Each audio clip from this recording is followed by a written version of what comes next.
Presentamos la Iglesia de los 9 millones con el pastor William Osmar Chamagua. Con el tema: perros, malos obreros, mutiladores del cuerpo, rateros, ladrones. Hoy es domingo 24 de julio de este 2016, casi de camino a finalizar este séptimo mes del año. Vamos de carrera, terminando los años. Años van y años vienen. Y a Dios gracias, la vida permanece. Queriendo saludarles y bendecirles a todos, a cada familia salvadoreña y latinoamericana, en el nombre maravilloso de Cristo Jesús, Señor nuestro.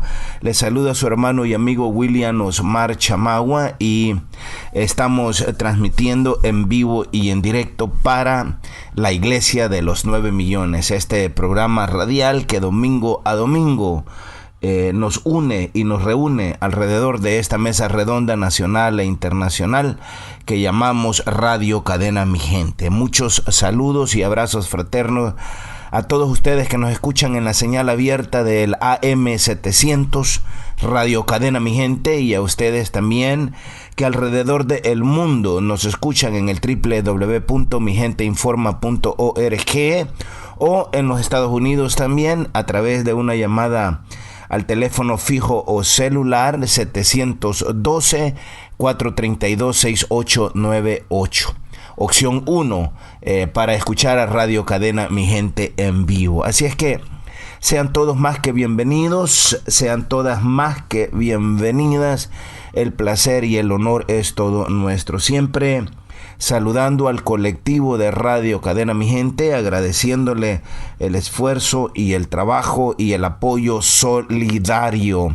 Ya de todos es conocido las calamidades financieras con las que tenemos que sobrevivir, y quiero agradecer al colectivo de Radio Cadena Mi Gente que acepta también trabajar por un salario no correspondiente a lo que merecen y a lo que deberían de recibir, dado estas circunstancias tan difíciles. Así es que muchísimas gracias a todo nuestro colectivo, gracias a los comités de apoyo a Radio Cadena Mi Gente, gracias a nuestros hermanos allá en Vancouver, en Ottawa, Gatineau, en Red Deer, en Los Ángeles, en Washington, en Suecia, en Australia, en todas partes donde ustedes están, en El Salvador, a los comités de apoyo en El Salvador, muchísimas gracias. Esto, después de todo, es un esfuerzo comunicacional colectivo y es un esfuerzo que también nos corresponde a todos. Estamos hablando de nuestro país, estamos hablando de transformar y de construir un nuevo país que solamente será posible hacerlo en la medida que nos pongamos a trabajar juntos, en la medida que entendamos y asumamos la responsabilidad juntos. Así es que de nuevo muchísimas gracias, enviando los saludos y los abrazos fraternos a nuestro hermano doctor Jorge Martínez, al hermano doctor Arturo Flores también, que semana a semana están también compartiendo conocimiento y ayudándonos a aprender, desaprender y reaprender en este camino que nadie dijo que iba a ser fácil, que es un camino muy muy difícil y que muchas veces se siente muy pero muy pesada la carga. Muchas gracias a todos, solidarizándonos con toda la familia salvadoreña que día con día se llena de luto, producto de toda la violencia que existe en nuestro país, el desacato, la anarquía, los pleitos de poder y por supuesto la carnalidad en el ser humano que lo lleva a estos lugares en los cuales no deberíamos de estar. De allí el título que hemos escogido para el pensamiento de este día, domingo 24 de julio 2016, a este mensaje a la Iglesia de los 9 millones. Perros, malos obreros, mutiladores del cuerpo, rateros, ladrones. Y podríamos decir más, pero por ahora nos quedamos ahí. Perros, malos obreros, mutiladores del cuerpo, rateros, ladrones. Es el tema que hemos escogido para este pensamiento a la iglesia de los 9 millones. Les saluda su hermano y amigo William Osmar Chamagua. Y quiero comenzar comentándoles que yo estoy más que claro que nadie ignora que en nuestro país, en El Salvador y en muchos países de nuestra Latinoamérica, estamos en serios problemas. Problemas muy difíciles, problemas muy complicados, problemas tan complicados que a muy buena parte de la familia salvadoreña le toca que tener que pagar las cuentas con su propia vida. Eso es el máximo precio que ningún ser humano debería de jamás pagar. Y sin embargo estamos complicados. Imagínense que en El Salvador tenemos un país en donde los 160 multimillonarios que tienen en su poder una riqueza equivalente a más de 21,000 millones de dólares. Imagínense que estos 160 multimillonarios en El Salvador quieren que sea la población más pobre, es decir, el 95% de la gente o de los ciudadanos en El Salvador, quienes les paguen su factura. Ellos rehúsan, a través de la evasión y la elusión, pagar los impuestos que les corresponden al Estado salvadoreño y quieren que sea la población misma, la que menos tiene, la que sobrevive con $1 y $2 al día, la que pague los impuestos que a ellos les corresponden. Ese es el tipo de país que tenemos. Tenemos un país en donde, como lo ha publicado Inside Crime recientemente, 3 expresidentes de El Salvador están siendo ahora mismo investigados por corrupción. Y digo 3 expresidentes no porque los demás hayan sido inocentes, pero porque de la manera como las leyes están escritas en estos momentos, al parecer no se les puede perseguir a los demás, pero eso por supuesto puede cambiar en cualquier momento. De acuerdo a este artículo titulado 3 expresidentes de El Salvador son investigados por corrupción, los últimos 3 presidentes de El Salvador han sido acusados de corrupción, un posible signo de que la Corte Suprema de Justicia está dispuesta a arremeter contra el cargo público o político más alto de la nación. El expresidente de El Salvador, Mauricio Funes, podría enfrentar 3 investigaciones diferentes sobre sus activos, lo cual incluye un caso de lavado de dinero, según le dijo a Diario Latino una fuente confidencial cercana a la Corte Suprema de Justicia. Funes ya está involucrado en un caso de enriquecimiento ilícito y se le han congelado algunos activos, incluyendo cuentas bancarias, ha informado El Faro. Las acusaciones contra el expresidente se basan en su incapacidad para responder por millones de dólares en ingresos personales y activos. Funes ha sostenido que es inocente y afirmó que está siendo hostigado por sus rivales políticos.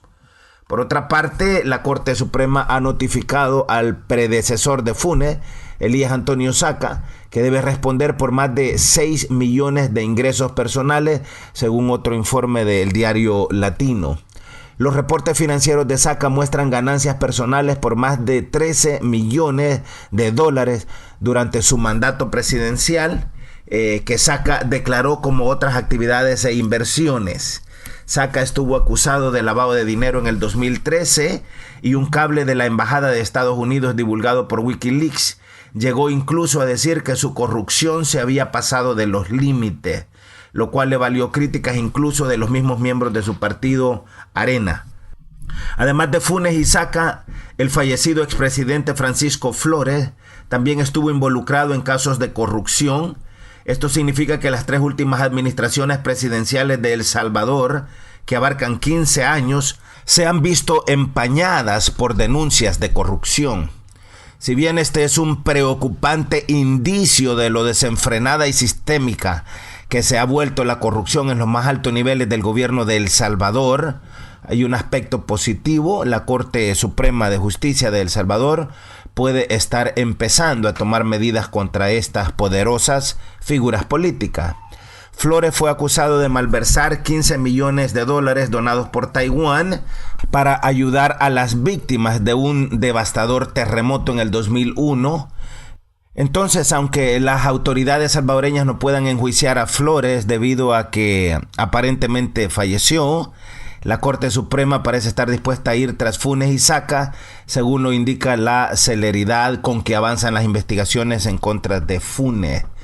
La Corte Suprema quizá es consciente de que las grandes victorias contra la corrupción que ha logrado en la vecina Guatemala la CICIG, el organismo contra la impunidad respaldado por las Naciones Unidas, han llevado a que se soliciten investigaciones similares en El Salvador y en Honduras.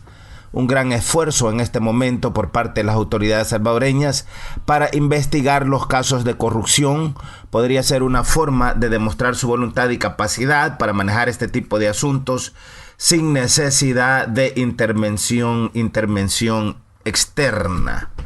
Entonces, el Centro Latinoamericano de Administración para el Desarrollo habla sobre el tema de la corrupción política, que implica básicamente hacer referencia a las prácticas que riñen con la ética y el bienestar común, que son hábitos que percibe la sociedad civil entre los responsables de la toma de decisiones, ministros, directores, presidentes de instituciones autónomas de la República, diputados, alcaldes, jueces, secretarios, magistrados, abogados, cuadros de partidos políticos que utilizan el ejercicio del poder en beneficio personal o en beneficio particular.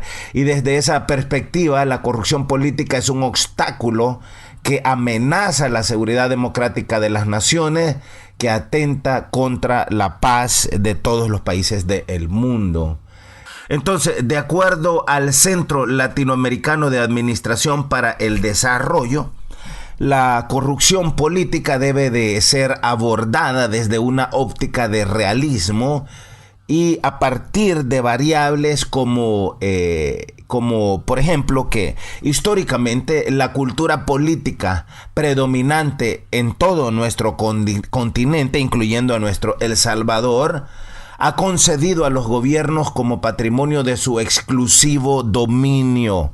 Es decir, aquellos que han llegado al poder históricamente han llegado al poder para apropiarse del Estado como si fuese su propia hacienda, y han hecho básicamente todo lo que les ha dado la gana. El sistema político no ha sido lo suficientemente fuerte y cohesionador para impulsar una democratización a fondo en nuestros países, y eso ha sido en parte por el abuso de poder de los partidos políticos, que se han adueñado de todas las instituciones, poniendo al frente de ellas gente servil a los intereses de los dueños de los partidos políticos. El sistema de partidos políticos ha sido deficiente en términos de que desde su interior se ha impedido la democratización interna de los mismos. Usted y yo sabemos que en El Salvador los partidos políticos no practican la democracia, no hay democracia interna. Es un verticalismo excesivo y todo lo que se hace de dedo. Se dan órdenes desde arriba de forma vertical y las obedeces o las obedeces. Entonces el sistema de partidos políticos es deficiente porque desde su interior se impide la democratización interna de los mismos partidos políticos. Entonces, los gobiernos en nuestros países, en el caso de nuestro El Salvador, llegan al poder con una dosis reñida de legitimidad. Imagínese usted el gobierno actual del profesor Salvador Sánchez Serén. Las elecciones terminaron dándole el triunfo por un margen de aproximadamente 6,000 votos. Pero lo que ha salido a la luz pública desde aquella fecha es que tanto Arena como el FMLN hicieron pactos con las pandillas para buscar los votos que las pandillas ofrecían. Entonces existe una fuerte dosis de ilegitimidad porque en realidad no sabemos cuántos de aquellos votos que consiguieron tanto Arena como el FMLN fueron producto de los pactos criminales que hicieron con estas estructuras delictivas.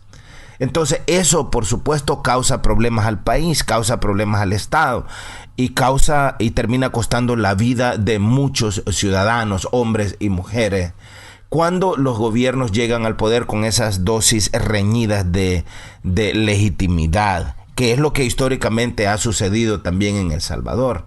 Entonces cada vez es más pronunciado el abstencionismo y el ausentismo en las contiendas electorales. Imagínese usted que cerca del 60% de la población salvadoreña, algunas encuestas dicen el 59%, otras dicen el 62%, ya no creen en los partidos políticos. El voto duro que los partidos mayoritarios tienen y los partidos minoritarios tienen, con dificultad les llegará al 40% de la población. Es decir, tenemos un 60% de la población que ya no cree en esta forma tan desastrosa y podrida de hacer política en nuestro país, porque es directamente responsable del daño que vive la gran familia salvadoreña. Entonces, es por esto que cada vez es más pronunciado el abstencionismo y el ausentismo en las contiendas electorales. También otro de los problemas es que las promesas del discurso electoral no han tenido correspondencia con las acciones en el plano del ejercicio práctico. Es decir, los políticos cuando están pidiendo el voto prometen y prometen, pero ya a la práctica nada de eso pasa. Vamos a ser inclusivos, le dicen a la población, pero una vez llegado al poder le dan la espalda a la población y no gobiernan de cara a la población, sino más bien de espalda a la población, valga la redundancia. Ha existido a raíz de esto una ausencia de un proyecto transideológico. ¿Qué significa eso, transideológico? Significa que hace falta un proyecto político que trascienda las ideologías en función de los grandes intereses de la nación. Es decir, mucho más importante que mi ideología de derecha o que mi ideología de izquierda han de ser los intereses de nación. Todo mundo tiene derecho a ubicarse y a pensar como le dé la gana. Todo mundo tiene derecho a pensar y a actuar de acuerdo a sus propias circunstancias. Pero nadie tiene derecho a poner sus ideologías por encima del beneficio de la población, es decir, de la nación o del país. El país o la nación nos cubre a todos, es la casa y es el techo que todos tenemos, y como tal nuestras ideologías deberían de estar sometidas al bienestar del país, que es decir, al bienestar de la población o de la ciudadanía. Entonces las promesas del discurso electoral no han tenido correspondencia con las acciones en el plano del ejercicio práctico, porque ha existido esa ausencia de un proyecto transideológico, es decir, de un proyecto que trascienda las ideologías en función de los grandes intereses del país. Los partidos políticos sufren de desprestigio y eso, por supuesto, abona al crecimiento de la apatía electoral y a que la gente no se quiera involucrar más en temas políticos. Entonces, con todas esas variables de incidencia, es lógico que en nuestras naciones esté abonado el campo para la entrada y permanencia de la corrupción que desde el plano político incide hacia los demás campos del poder. Porque al final, aunque sea un 20% de la población que vaya a votar, ese 20% de la población va a elegir al gobierno. Y en su mayoría, este 20% de la población, estoy usando eso como un ejemplo, no estoy diciendo que ese sea el porcentaje, termina de todas maneras poniendo a los peores al frente del Estado y al frente del gobierno. Entonces, la corrupción genéticamente es considerada, consiste en un acuerdo inmoral entre un corruptor y un corrupto que beneficia a ambos en sus propósitos particulares por encima de la ley en el plano político. La corrupción consiste en el uso y en el abuso del poder público para el logro de beneficios particulares o sectoriales que no se identifican ni comulgan con el bienestar común. Entonces la clase política sufre en menor o en mayor dimensión las consecuencias de la corrupción, sobre todo a partir de la falta de confianza de la gente hacia los partidos, que solamente se explica a partir de una serena percepción desde la sociedad civil, a cuya base se encuentra presente el certero juicio de que los políticos han usufructuado el poder, han beneficiado indebidamente a sus allegados y a sus familias, generando una cultura errónea de justificar sus acciones a partir de la impunidad de que se han rodeado. Entonces resulta que la legislación, como es el caso de El Salvador, estoy hablando de la constitución política, designa a los partidos políticos como los únicos instrumentos para accesar al poder político, pero si esos instrumentos están viciados, como lo está la constitución de nuestra república, en poco o en nada se podrá contribuir a que se fortalezca la democracia de nuestras naciones. De ahí que es importante buscar la independencia de los órganos de Estado. De ahí lo importante y lo histórico que se hace desde la Corte Suprema de Justicia a través de su Sala de lo Constitucional. Entonces esto nos lleva al tema de hoy. Perros, malos obreros, mutiladores del cuerpo, rateros, ladrones. Y este tema, amado pueblo de El Salvador y latinoamericano, yo estoy claro que suena ciertamente muy duro. Y estimo que inclusive suena hasta ofensivo y quizás irrespetuoso, insultante, degradante. Nunca faltará quien se ofenda por esto, pero así son las cosas y la verdad misma es ofensiva. Quiero agregar que estas no son mis palabras. No se le llama decente a un indecente. No se le llama buen obrero a uno que es malo. No se le llama perro a una persona que es digna. Permítanme explicarles de entrada que en el tema que hemos escogido para este día, la única palabra que no es bíblica es la palabra ratero o rateros. Todas las demás, perros, malos obreros, mutiladores del cuerpo y ladrones, se encuentran en la Biblia y son adjetivos dados a seres humanos que se comportan muchas veces peor que los perros y que, aunque se presentan como buenos obreros, son en realidad malos obreros, que mutilan el cuerpo y que son ladrones. De la palabra ladrón es de donde sacamos como un sinónimo la palabra ratero, pues aunque usted no lo crea, existe una diferencia entre un ratero y un ladrón. El término perro en este sentido bíblico se refiere a lo que en la segunda carta del apóstol Pedro se nos dice. Les ha sucedido a ellos según el proverbio verdadero. El perro vuelve a su propio vómito y la puerca lavada vuelve a revolcarse en el cieno. En Filipenses capítulo 3, una epístola escrita por el apóstol Pablo, y en la cual él habla en muy buena medida sobre sus sufrimientos en la predicación del Evangelio, en su servicio al Señor Jesucristo, por causa de quien todo lo que un día él tuvo, a estas alturas, él lo tenía como por basura.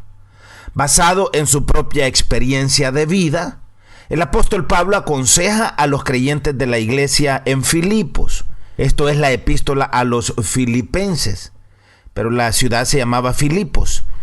Y de ahí que el apóstol desde una fría cárcel les escribe esta carta y él les aconseja y les dice: por lo demás, hermanos, gozaos en el Señor. A mí no me es molesto el escribiros las mismas cosas y para vosotros es seguro.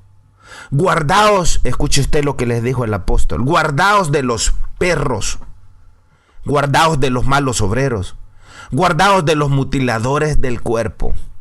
Yo les decía hace unos momentos que esto suena bien grosero, suena muy duro, pero no son palabras mías, son palabras del apóstol Pablo, inspiradas, por supuesto, por el Espíritu de Dios. Perros, malos obreros, mutiladores del cuerpo. Ahora pregunto, ¿Por qué llamaría perros y malos obreros y mutiladores del cuerpo el apóstol Pablo a personas que estaban dentro de la iglesia de Filipos? ¿Por qué llamaría el apóstol Pedro a hermanos, a hermanas que estaban dentro de la iglesia? ¿Por qué los compararía con el perro que vuelve a su propio vómito? O con una puerca. Usted sabe que una puerca es un marrano, un cerdo. O con una puerca lavada que vuelve a revolcarse en el cieno. Es decir, un cerdo al cual usted lo baña, lo baña con jabón, con champú, lo perfuma, y después lo que el cerdo hace es ir a revolcarse en el lodo. Tanto el apóstol Pedro como el apóstol Pablo no hablaban de gente en el mundo, como se suele decir en la iglesia. Estaban hablando de gente que estaba dentro de la misma iglesia. Y el apóstol Pablo le advierte a los creyentes en Filipos que tengan cuidado de los perros, que tengan cuidado de los malos obreros, que tengan cuidado de los mutiladores del cuerpo. Y pregunto de nuevo, ¿por qué llamaría perros y malos obreros y mutiladores del cuerpo el apóstol Pablo a personas que estaban dentro de la iglesia de Filipos? ¿Por qué el apóstol Pedro les diría que son como el perro que vuelve a su propio vómito y como la puerca lavada que se revuelca en el cieno? Ellos ni siquiera le estaban hablando a gente en el gobierno, ellos le estaban hablando a gente en la iglesia. Entendamos que los apóstoles no se refieren a la gente del mundo. Como se suele decir, les decía en la iglesia, esta era gente que se hacía llamar hermano y hermana. Esta era gente que se hacía llamar compañero y compañera de lucha, de guerra, que se suponían compartían la misma visión y seguían el mismo camino, el evangelio del Señor Jesucristo. Estas eran personas que asistían semana tras semana a la iglesia, que escuchaban la palabra y que compartían la palabra. Pero ¿y entonces? ¿Por qué tan severa esta descripción del apóstol, esta advertencia a la gente que estaba dentro de la iglesia? ¿Por qué el apóstol Pablo les llama perros, malos obreros? ¿Por qué le pide a la iglesia que tenga mucho cuidado con este tipo de personas? Porque son obreros fraudulentos, que dicen ser una cosa, pero que en realidad son otra. Vea lo que ha venido pasando en los partidos políticos. Vea lo que ha pasado en Arena con este tema de el expresidente Francisco Flores, que recuerdan ustedes aquellas primeras entrevistas en la Asamblea Legislativa cuando él decía que el dinero había ido a los destinatarios. Es decir, todo el mundo sabía quiénes eran los destinatarios, él nunca quiso dar los nombres y los destinatarios mismos sabían que ellos eran los destinatarios. Y no fue hasta que, entre comillas, murió el expresidente Flores, que la gente de Arena, a través de su presidente, el presidente del COENA, estoy hablando del licenciado Jorge Velado, aceptaron que esos dineros habían ido a parar a Arena y a cuentas de Arena. Y una de las maneras como se lavó las manos es que el presidente del COENA en aquel momento era el entonces presidente de la República, Elías Antonio Saca. Entonces, cuando nosotros podemos entender estas cosas, no solamente la iglesia, lo que nosotros llamamos iglesia, sino también los mismos partidos políticos están llenos de perros y de malos obreros. Están llenos de mutiladores del cuerpo. Están llenos de gente que dice ser una cosa y es otra. Están llenos de gente egoísta, de gente malvada. Vea cómo se le llama traidor a mucha gente hoy en día. Vea en el lado de lo que nosotros llamamos izquierda en El Salvador, cómo se han perdido los valores. Vea cómo la izquierda llegó al poder para repetir la misma historia de corrupción de la derecha. Vea cómo la izquierda llegó al poder solamente para aliarse con la gente de derecha y darle la espalda a la gente que naturalmente eran sus hermanos ideológicos. Vea todo lo que está pasando en nuestro país ahora mismo a nivel político, a nivel de gobierno. El palo está siendo sacudido y eso no es ninguna coincidencia. Es el producto del tipo de semilla que se ha venido sembrando en el pasado, y lo que hoy el país está cosechando es toda aquella mala semilla que se sembró. Entonces, vuelvo y pregunto, ¿por qué describe de una forma tan severa el apóstol Pablo y el apóstol Pedro a gente que estaba dentro de la iglesia? ¿Por qué se describe de una forma tan severa a gente que está tomando decisiones dentro de los partidos políticos o en la misma empresa privada?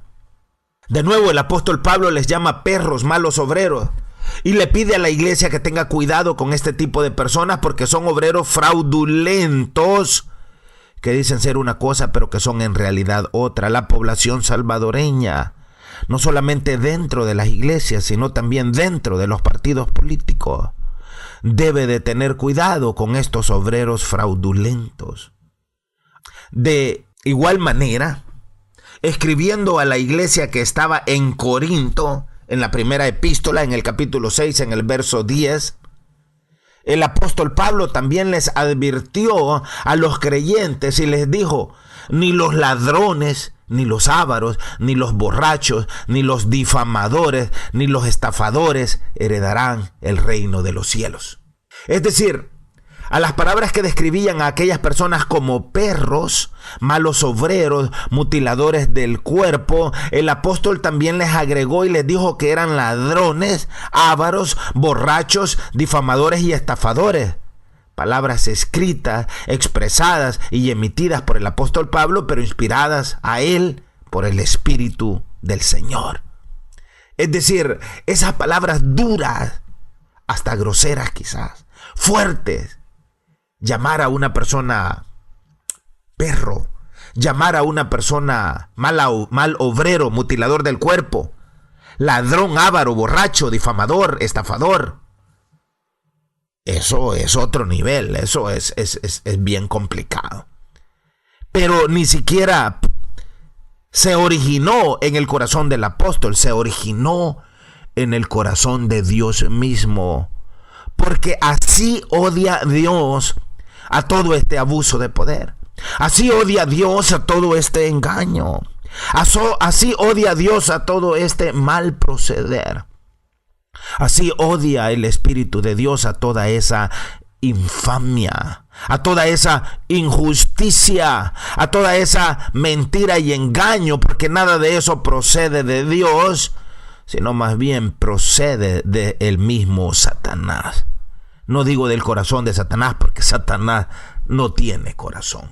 Ya en Lucas capítulo 10 y verso 30, habría sido el mismo Señor Jesucristo quien advertiría a sus discípulos sobre la historia de un hombre que descendía de Jerusalén a Jericó y que terminaría cayendo en manos de ladrones, los cuales le despojaron e hiriéndole se fueron, dejándole medio muerto.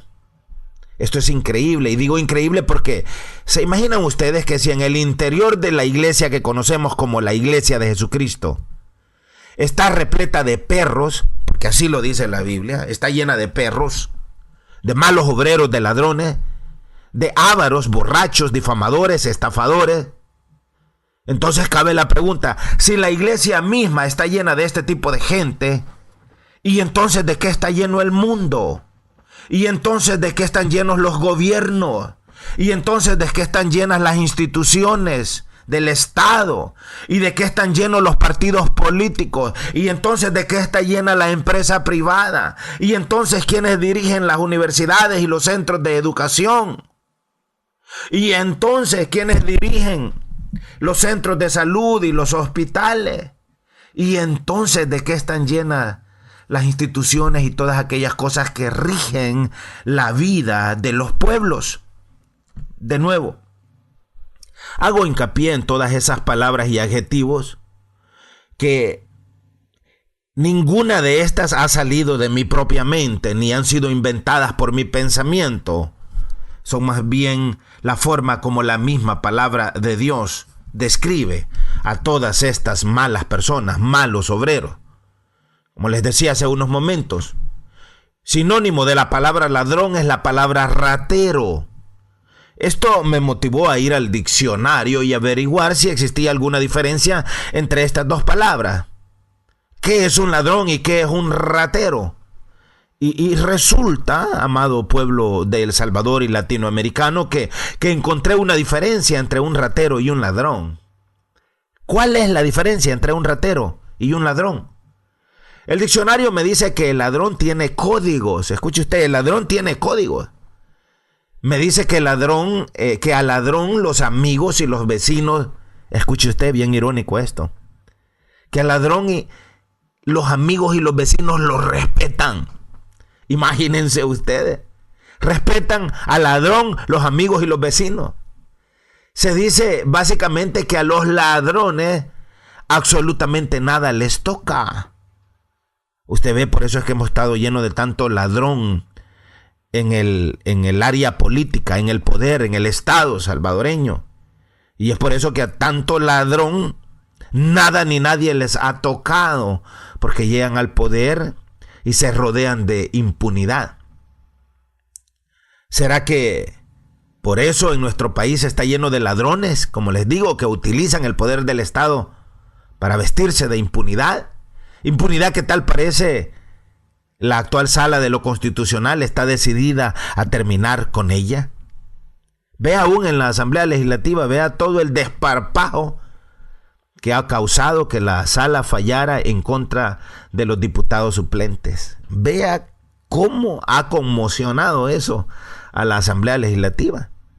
Resulta que hay diputados propietarios que nunca van a la Asamblea Legislativa, mucho menos a las plenarias, y que han tenido a sus diputados suplentes como choleros, es decir, que les hagan el trabajo que a ellos les corresponde.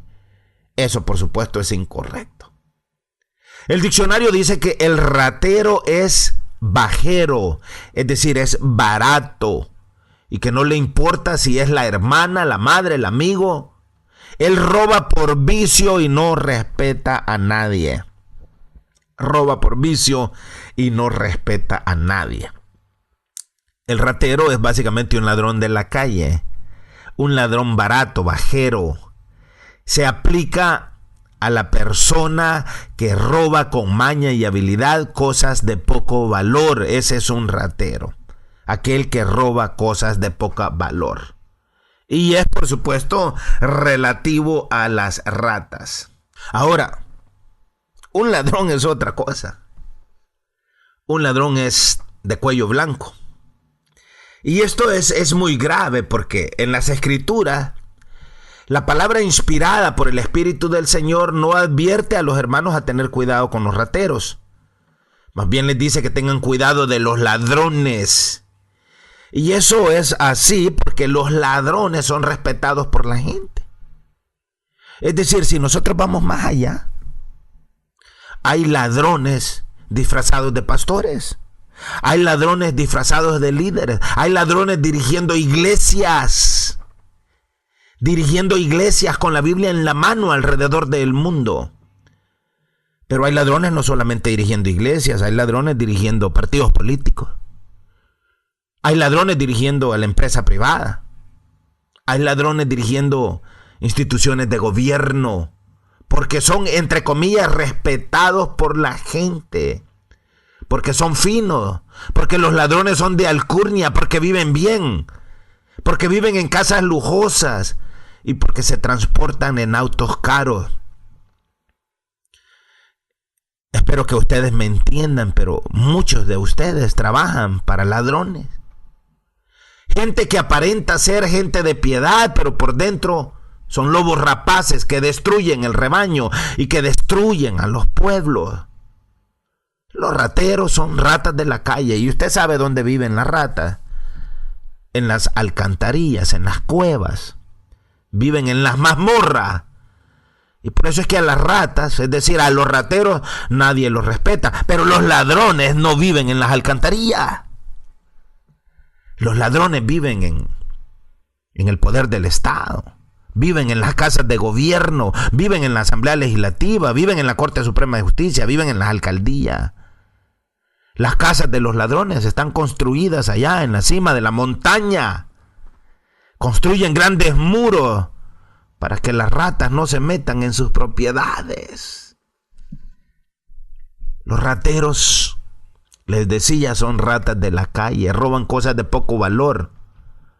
Pero los ladrones, nos dice la palabra de Dios, son de los que tenemos que tener mucho cuidado, porque esos mismos ladrones son a quienes la palabra de Dios también les llama perros, malos obreros, mutiladores del cuerpo, ávaros, borrachos, difamadores y estafadores. Y eso, querido pueblo, es palabra de Dios. Ya en el pasado les he comentado que este mundo es gobernado por dos poderes. El uno, el poder religioso, y el otro, el poder político. Los dos caminan de la mano y los dos se necesitan el uno al otro. Al poder religioso la Biblia le llama el falso profeta y al poder político la Biblia le llama el anticristo. Estos dos poderes que gobiernan el mundo son dirigidos de acuerdo a la palabra de Dios, por perros, por malos obreros, por mutiladores del cuerpo, por ávaros, borrachos, difamadores y estafadores. Y ahí nosotros no deberíamos de perdernos. No es coincidencia que tengamos un país patas arriba como el que tenemos. ¿Y cómo vamos a tener otro tipo de país cuando es gobernado de una forma tan vulgar? Es importante que nosotros aprendamos a leer entre líneas nuestra propia realidad. Digo entre líneas porque aquellos que manipulan nuestras vidas, las de nuestras familias y las de nuestra sociedad, jamás van de una forma voluntaria a decirnos la verdad. Vea lo que recientemente pasó en Casa Presidencial. El vehículo registrado a Casa Presidencial que atropelló y que mató, que le robó la vida a aquel ciudadano salvadoreño camino a carretera del Puerto de la Libertad. Vea cómo Casa Presidencial ha ocultado esa información. La gente con el poder político jamás de una forma voluntaria nos va a decir la verdad. Jamás. Y nunca quienes ostentan el poder se atreverían a decirnos la verdad, porque la palabra de Dios dice que la mayor parte de estas personas, y no estoy diciendo todos ni estoy generalizando, y tenemos que tener cuidado con eso, pero muchas de estas personas tienen el pensamiento de lo que la Biblia llama perros, malos obreros, mutiladores del cuerpo, ávaros, borrachos, difamadores y estafadores. Y si queremos ir más allá, podemos agregar: estos son manchas en vuestros ágapes, que comiendo impúdicamente con vosotros se apacientan a sí mismos, nubes sin agua, llevadas de acá para allá por los vientos, árboles otoñales sin fruto, 2 veces muertos y desarraigados, fieras ondas del mar que espuman su propia vergüenza, estrellas errantes para las cuales está reservada eternamente la oscuridad de las tinieblas. Sí, yo sé que todo esto es terrible, pero no tenemos que tenerle miedo a la verdad, porque solamente la verdad, dijo Cristo Jesús, el Señor, tiene el poder de hacernos libres. Y la verdad es que esa es la manera como la mayor parte de la gente que tiene poder se comporta. Es por esto que al llegar al poder se enferman y le dan la espalda a los gobernados, llenándose de altanería, arrogancia, mezquindad y maldad. Esta enfermedad tiene un nombre. Se llama el síndrome Ubris o la enfermedad del poder. La revista digital Infobae consultó al doctor Henry Campos Cervera, un médico psiquiátrica y miembro de la Asociación Psicoanalítica Argentina. Y él les dijo que el síndrome de Ubris saca su nombre del teatro de la Grecia antigua y aludía particularmente a la gente que robaba escena. Empezó a usarse como trastorno de personalidad al observarse ciertas características en personas que tienen un cargo de poder. Lo puede padecer cualquier persona que está en el ejercicio del poder. Estas personas se la creen con el poder, narcisismo, Imagina que lo que piensa es correcto y lo que opinan los demás no. Cree que todos los que lo critican son enemigos, etc. Dijo que estas actitudes pueden llevar a quien las padece a tomar decisiones erróneas, porque la persona pierde la perspectiva de la realidad total y ve solo lo que quiere ver. De ahí los problemas que los gobiernos tienen cuando se alejan de la población. El alcalde de San Salvador, Nayib Bukele, ha estado haciéndole el llamado a la dirección del FMLN y diciéndole: es fácil, solamente tienen que gobernar de cara a la gente, solamente tienen que escuchar a la gente. Pero como han padecido y siguen padeciendo esta enfermedad de ubris, creen que todos lo saben, creen que no necesitan de nadie y creen que todos los que les critican son enemigos de ellos, y eso no es así, es falso. Pero es que están enfermos. Entonces, si se piensa al síndrome en el marco de la política, hay que considerar que ya para dedicarse a la política hay que tener cierto rasgo de personalidad narcisista, y si a eso se le suma el entorno que se crea en el poder, son pocos los que llegan a una alta esfera del poder que logran escaparse al trastorno. La palabra ubris proviene del vocablo griego ibris, que en su significado moderno describe a una persona que, por tener excesiva soberbia, arrogancia y autoconfianza, desprecia sin piedad los límites debidamente fijados sobre la acción humana. También se le conoce como el orgullo que ciega y hace que la arrogante víctima de ubris actúe de manera tonta y contra el sentido común. Es por eso que muchas veces como ciudadanos nosotros decimos: pero si es sentido común que hagan eso, ¿y por qué no lo hacen? Bueno, la respuesta es porque están padeciendo esta enfermedad llamada el síndrome de ubris. Entonces a ese síndrome se le llama también el orgullo que ciega. Entonces, ¿cómo tratar esa enfermedad? El tratamiento es hacer un baño de realidad. La forma de mejorar es tratar de no creérsela y mirar la perspectiva global. La única manera en la que el poderoso puede luchar contra el ubris es en el ejercicio consciente y metódico de la humildad. La humildad es la única medicina en contra de este síndrome de ubris. Ahora, esa es la vacuna contra esa enfermedad. El problema es que ya en la realidad lo que menos practican aquellos que ostentan el poder, con algunas excepciones, es precisamente la humildad. La realidad es que en El Salvador y en muchos otros países del mundo han sido históricamente gobernados por ladrones y todos sus derivados. De ahí que se ha dicho que un ladrón profesional sabe claramente qué quiere, en dónde lo puede conseguir y cómo lo va a obtener.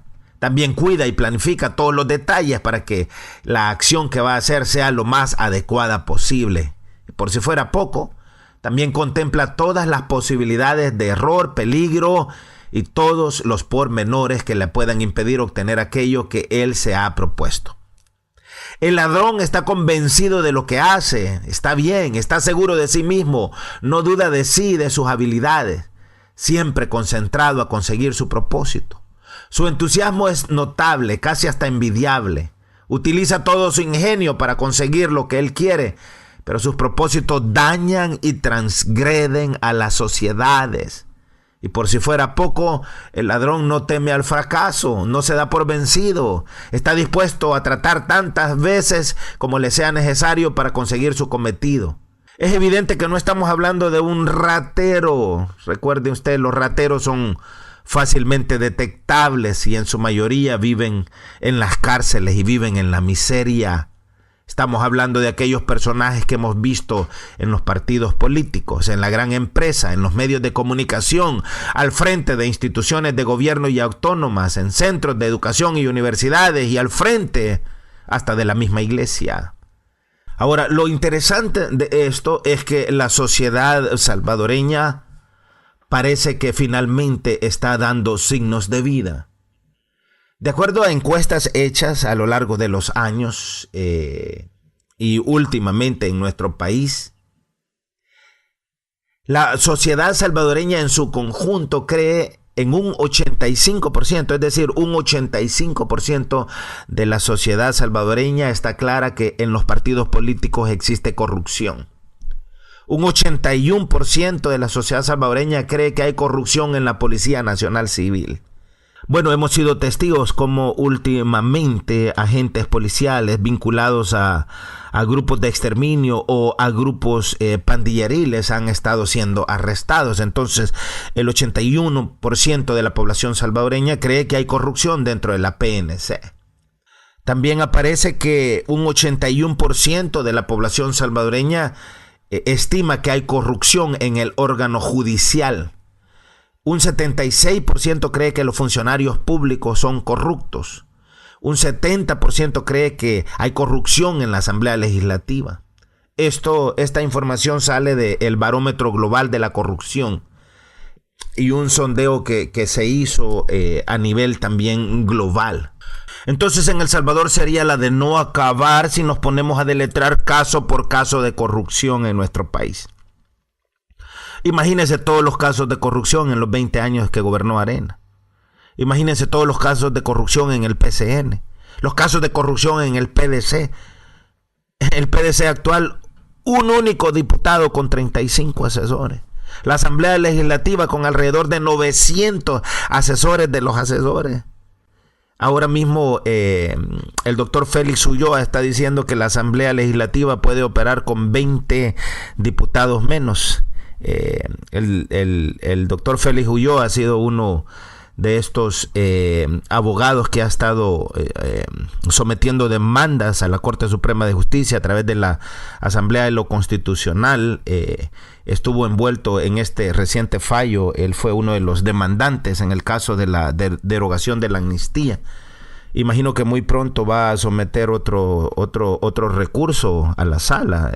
Estoy elucubrando, no he platicado con él sobre la necesidad de que se baje el número de diputados en la Asamblea Legislativa. No se necesita 84. Dice el doctor Félix Ulloa que con 20 diputados menos la Asamblea Legislativa funcionaría más que bien.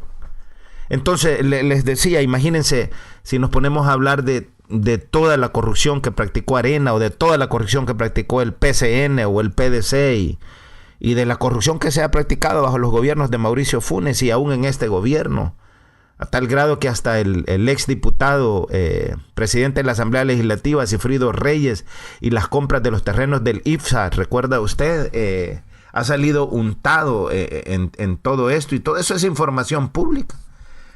Últimamente en esta semana le pusieron una multa también de cerca de $9,000 al exfiscal de la República, Luis Martínez, por haber básicamente vendido la justicia al empresario Enrique Rice, que por cierto está él apelando, tratando de que no le pongan esa multa de los casi $9,000, un poquito menos de esa cantidad. Pero allí claramente ha habido corrupción, pues ahí está ya la información hecha pública y todavía esto no se termina. El caso del tráfico de armas desde la Fuerza Armada. El general Benítez, que está siendo protegido tanto por la bancada del FMLN como por la bancada de Ghana. El general que ahora es el embajador de El Salvador en Alemania, siendo acusado de tráfico de armas desde la Fuerza Armada. Es increíble. El actual fiscal general de la República ha dicho que es triste esa realidad, que lo protejan, pero tarde o temprano todos esos muros también se van a caer. Todo eso tiene que ver con corrupción. El caso de Mauricio Funes, de nuevo, el uso de fondos públicos para favorecer a sus amigos mientras estuvo en la República, en la presidencia de la República entre el 2009 y el 2014. José Luis Sáenz, uno de los periodistas de El Faro, refiriéndose a Mauricio Funes, dijo que el caso de Mauricio Funes es la mejor prueba de que la corrupción no tiene ideología y que no todo es culpa de los 20 años de Arena. Roberto Burgos, de Funde Transparencia, hizo también una reflexión sobre las promesas rotas de Mauricio Funes, que vale la pena que las recordemos, cuando dijo: es un hecho público y notorio que el expresidente Mauricio Funes realizó viajes privados en aviones alquilados por amigos quienes luego se beneficiaron con un porcentaje considerable de contratos públicos bajo su administración. Los nombres de Herbert Saca, Miguel Menéndez y otros se repiten hasta en la fundación de sociedades y nombramientos oficiales de dudosa procedencia. ¿Se trató de actos ilegales? Casi siempre. ¿Son reprobables éticamente? No tengo duda de ello.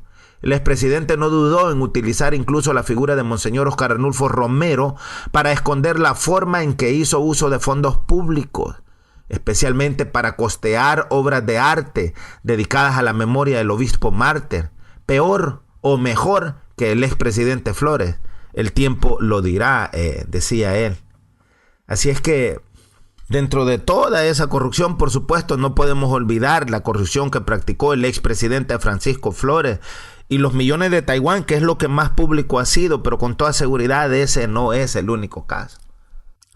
La revista Factum publicaba hace un tiempo atrás que si Funes ejecutó bien el corrido y el FMLN y Cifrido Reyes, como dicen por ahí, no tocan mal la ranchera. Este caso muestra que Arena y el expresidente Flores ayudaron a escribir las partituras. En la Asamblea Legislativa, ante una comisión especial de investigación, Flores reconoció el 7 de enero del 2014 que había recibido $15 millones de Taiwán, destinados, entre otras cosas, a los damnificados por los terremotos del 2001. Se supo luego que buena parte del dinero se desvió a cuentas bancarias del partido Arena para financiar la campaña presidencial de Elías Antonio Saca, el sucesor de Flores. Flores apareció una segunda vez ante la Comisión Legislativa y luego huyó, haciendo despliegue de bastante torpeza. La Fiscalía General terminó montando un caso bastante débil por peculado, es decir, corrupción ante los tribunales. El expresidente terminó entregándose a la justicia y pasó varias semanas en las Bartolinas de la División Antinarcotráfico DAN de la PNC. José Luis Sanz de El Faro cree que el caso de Flores es una de las mejores muestras de la corrupción integral en El Salvador. La falta de acción de la Fiscalía durante años, la desplicencia con que el expresidente encaró los interrogatorios sobre el tema, la incapacidad para capturarlo antes o después de su fuga, los extraños criterios que el juez aplicó en el manejo del caso y el hecho de que el fondo del asunto fue el financiamiento tal vez ilegal y con toda certeza antiético del entonces partido de gobierno Arena, con la complicidad de uno de los mayores bancos del país en Cuscatlán, dibujan todas las caras de la corrupción del país y prueban que nuestra política está podrida desde la cúpula hasta sus cimientos. Solemos maldecir la evidente corrupción en la Asamblea Legislativa, pero hay poderes políticos mayores y más traidores. Entonces, ¿a qué se debe toda esa corrupción? ¿A qué se debe toda esa impunidad? Bueno, terminamos como comenzamos. Les ha sucedido a ellos según el proverbio verdadero. El perro vuelve a su propio vómito y la puerca lavada vuelve a revolcarse en el cieno.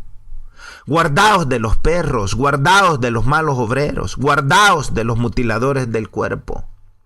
Porque ni los ladrones, ni los ávaros, ni los borrachos, ni los difamadores, ni los estafadores heredarán el reino de Dios. Entonces en El Salvador, los transmisores de enfermedades y los culpables de que nuestro país esté patas arriba, en realidad no son los rateros, son los ladrones, y de ellos tenemos que tener mucho cuidado. Y como sociedad tenemos que despertar, porque los ladrones son los que tienen manchas o los que manchan nuestros ágapes, que comiendo impúdicamente con nosotros se apacientan a sí mismos.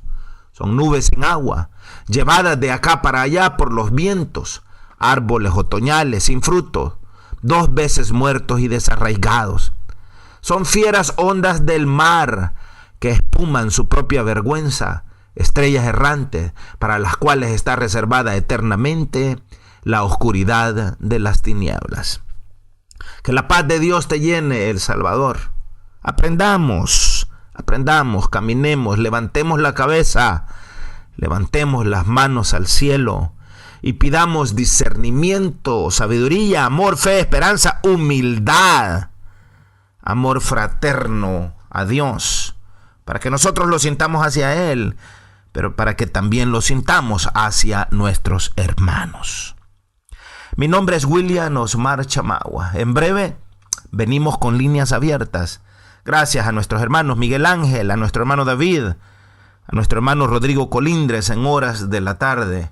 Una vez más, que la paz, el amor y el bien y la gracia de Dios sea con todos y cada uno de ustedes, en cualquiera que sea el lugar en donde usted se encuentre. Amén, amén, amén.